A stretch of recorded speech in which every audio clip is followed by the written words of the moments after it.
श्रीमद् भागवत कथा एवं श्री राम कथा की अमृत वर्षा के लिए पंडित पूज्य श्री दिव्यानंद जी महाराज के YouTube चैनल दिव्य भक्ति सुधा को सब्सक्राइब करें और सुंदर कथा प्रसंगों एवं भजनों का आनंद प्राप्त करें। मन में शांति नहीं है।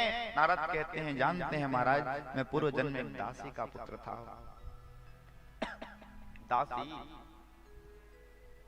और मेरा जैसा अभागा दुनिया में और कहीं नहीं होगा महाराज।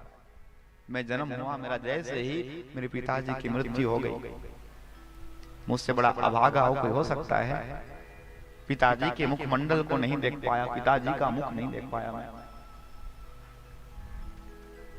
बिचारी मेरी माँ मुझे गोद में उठाई और गोद में उठा करके एक संत के आश्रम में आई और कहा, महाराज मुझे गाय का दूध दोना आता है, आपके घर में जो गैया है उनका सेवा कर दिया करूंगी, आपके आश्रम में रखो, ठाकुर बाड़ी की सेवा कर दूंगी।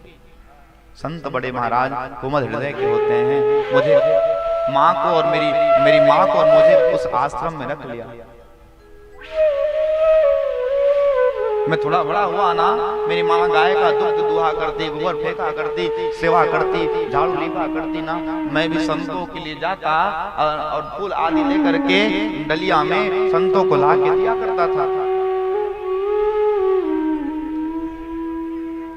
एक दिन की बात है, जानते हैं, चौमास होता है ना, इसी चौमास करने के लिए कुछ संत वृंदावन से उसी संत के आश्रम पर ठहरे। तो जानते हैं संत के घर में क्या होता है, सुबह से लेकर के रात्रि के 10 बजे तक केवल और केवल सत्संग होता है ना। क्योंकि जानते हैं जो व्यक्ति जिस चीज को जानता है उसी की चर्चा करता है। दो डॉक्टर को मिला दो ना तो केवल बीमारी की चर्चा होगी, इंजेक्शन का ही चर्चा होगा, इंजीनियर भाई अपनी बातें करेंगे। हाँ, जो जिस चीज का जानकार उसी की चर्चा करे। तो संत के घर में रहो तो केवल और केवल सत्संग होता है महाराज। संत गड़ाए ना तो मेरी मैया भी रात्रि में सेवा इत्यादि करती और मुझे गोदी में ले जाके बैठ करके जब संतों का प्रणाम करती ना तो मुझे भी कहती, लाला महाराज का प्रणाम करो। मैं प्रणाम करता। इसीलिए कहता हूँ जब भी कथा में आओ ना तो बच्चों को साथ में लेकर के आओ, अपने आप संस्कार आएगा महाराज। क्योंकि जो हम जैसा करते हैं उसी के हिसाब से हमारे बच्चे भी करते हैं। हाँ, इसलिए निवेदन करो बच्चों के सामने गलत कृत्य ना करें मेरे प्यारे।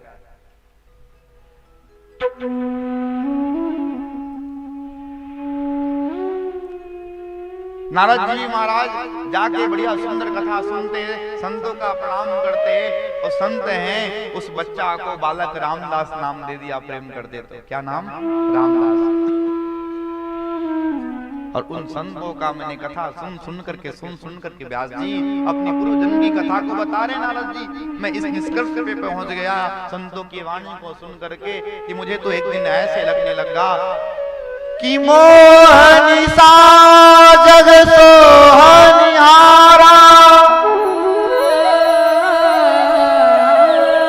देखूं स्वप्न अनेक प्रकारा।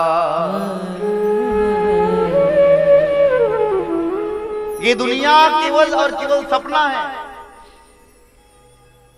हम जो देख रहे हैं ना केवल सपना है। जिस दिन होश आएगा महाराज पता चल जाएगा, अरे अरे मैंने तो कुछ किया ही नहीं।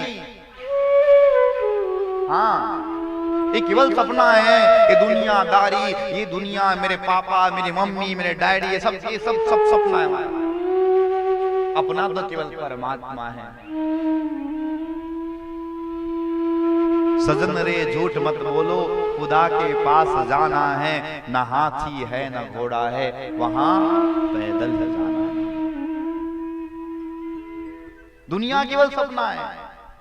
ये महाराज ये जो एसीवी गाड़ी है ना साथ में जाएगी नहीं, ये कार साथ में जाएगा नहीं, जाना तो अकेला पड़ेगा। हाँ,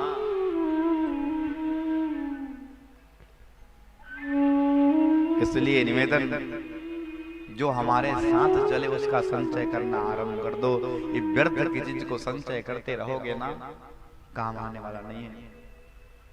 क्योंकि दुनिया कैसा है जानते हैं, अरे बाप रे बाप, कैसन कैसन भूत प्रेत, कैसन कैसन सांप, ये सब भूत प्रेत ही तो है।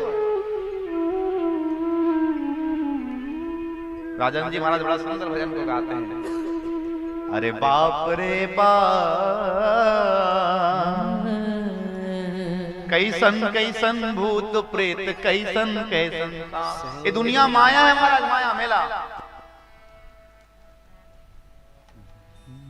ये मेला है और ये मेला एक दिन चलते रहेगा, चलते रहेगा, दुनिया चलती रहेगी, लेकिन हम नहीं रहेंगे।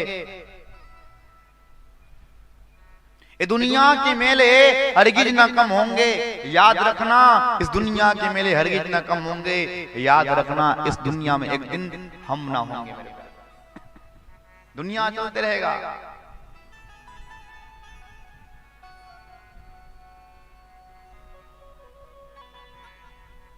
क्यों? काया एक पिंजरा है, पंछी सैलानी का, जिंदगी और कुछ भी नहीं, बुलबुला है पानी का। पानी का बुलबुला देखे हो, कब फट जाएगी गारंटी है क्या? बस हमारा जीवन भी तो ऐसा है। यहाँ कोई ना अपना है, नहीं कोई पराया है, अपने और पराए का प्रेमी एक सपना है, मिलके बिछुड़ जाए रिश्ता हर प्राणी का, ये जिंदगी और कुछ भी नहीं। क्या है? बुलबुला है पानी का। बुलबुला है महाराज, फूट जाएगा। इसलिए जिस चीज का संचय करना है ना, उसको छोड़ के दुनियादारी में लगे हम सब। हाँ, नारद जी कहते मुझे लगने लग गया दुनिया केवल सपना है।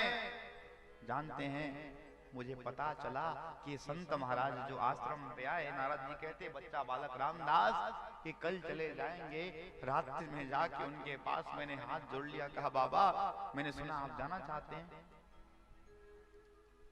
बाबा मैं भी आपके साथ में जाके हरिद्वार में जाऊंगा और बढ़िया सुंदर भगवान का पूजन करूंगा।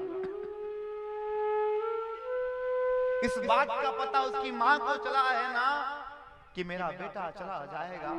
दौड़े दौड़े दौड़े महाराज संत के पास में आके हाथ जोड़ लिया और कहा बाबा आप तो जानते हैं ना, मेरा बेटा ही मेरे जीवन का केवल एक आधार है, यदि आप इसको अपने साथ लेकर के चले जाओगे तो मैं किसके सहारे अपने जीवन का यापन करूंगी। इसलिए प्रभु निवेदन करो मेरे बच्चा को छोड़ दो, क्योंकि मैं जीना चाहती हूँ इसको देख देख करके। प्रातः काल का समय हुआ, बच्चा बालक रामदास दौड़े दौड़े संतों के पास में गया, महाराज आपके साथ जाना चाहता हूँ, मुझे ले चलो ना बाबा। जानते हैं संत महाराज कहते बेटा अपनी माता का सेवा करो। महाराज आप ही ने तो कहा प्रवचन में कौन किसकी माता, कौन किसका बेटा, कौन किसका पिता, और आज मैं आपके साथ जाना चाहता हूं तो मुझे आप नहीं ले जाना चाहते, मैया की सेवा करने को कहते हैं। पता है संत ने कहा बड़ा सुंदर बेटा, वेदांत का प्रथम सूत्र कहता है मातृदेवो भव पितृदेवो भव। बेटा माँ देवता के समान है, इसलिए माँ की सेवा करना परम धर्म है बेटा, पिता की सेवा करना परम कर्तव्य है तुम्हारा। और जिस दिन तुम्हारी मां ना रहे ना, तब तुम हमारे पास आ जाना बेटा। हम तुमको एक मंत्र देते हैं और जानते हैं 12 अक्षर मंत्र दिया, ओम नमो भगवते वासुदेव। इस मंत्र को दिया और कहा बेटा इस मंत्र का जप करना बड़े भाव से, और चले गए। इधर बालक रामदास जब संत के जाने के बाद माला लेकर के भजन करना चालू करता। मैया बोलती अरे लाला किधर है, आजा। विघ्न हो जाता, व्यवधान हो जाता। एक दिन जानते हैं नारद जी कहते हैं मैंने माँ के बड़ा गलत सोच लिया, ऐसा सोचना नहीं चाहिए। मैं ये सोचने लग गया कि मेरी माँ मर क्यों नहीं जाती है, ये सोचना गलत बात है। क्यों? जिस दिन ये मर जाएगी ना, मुझे भजन करने के लिए कोई रोकने वाला नहीं रहेगा। यद्यपि सोचना गलत बात है महाराज, और पता नहीं रामदास का आज ये बात लग गया। एक दिन की बात है, एकदा निर्गता गेहा दुहंती निशिगाम पथि सर्पो अदसत्पत्वा स्पष्टं नृपणांकाल चोदित। एक दिन की बात है, जानते हैं उसकी माँ है गाय का दुग्ध को दोहन कर रही थी, और एक दिन जानते हैं दूध को धो रही थी। उसी समय एक काला सर्प आया और सर्प ने आकर के उसकी माँ को धस दिया। उसकी माँ का आज क्या हो गया, प्राणांत हो गया, देहांत हो गया। कुछ दूर पर जाकर के इसका बच्चा खेल रहा था, उसके कुछ मित्रों ने आए, मित्र आकर के कहे अरे लाला तुम्हारी माँ का प्राणांत हो गया। दौड़े दौड़े दौड़े दौड़े बालक रामदास गया और जाकर अपनी माँ को मरा देखा है महाराज। मरा देख करके जोर जोर से रोने लग गया कि जो माँ मुझे अपने गोदी पर बिठा करके भोजन कराती थी, आज मुझे लाड चढ़ाती थी, मुझे छोड़ करके मर के चली गई। उसकी आंखों से दो प्रकार के आंसू निकले हैं, एक गर्म आंसू और एक ठंडा आंसू।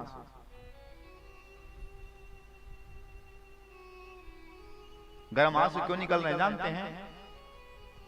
कि मेरी माँ अपने प्राणों से भी ज्यादा मुझे प्रेम करती थी, आज मुझे छोड़ करके चली गई। अब किसके सहारे अपने जीवन को मैं व्यतीत करूंगा? और ठंडा आंसू इसलिए निकल रहा है मेरे प्यारे, ये अच्छा हुआ अब मुझे भगवान का भजन करने से रोकने वाला कोई नहीं है।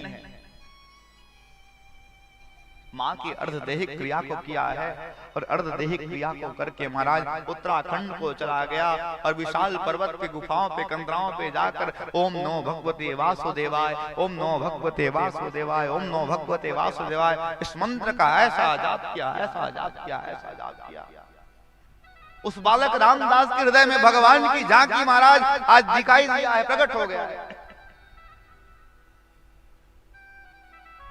और कुछ समय के लिए वो अदृश्य हो गया। अब तो उस झांकी को खोजने लग गया, वो इधर से उधर खोजता, कहां गया कहां गया कहां गया कहां गया।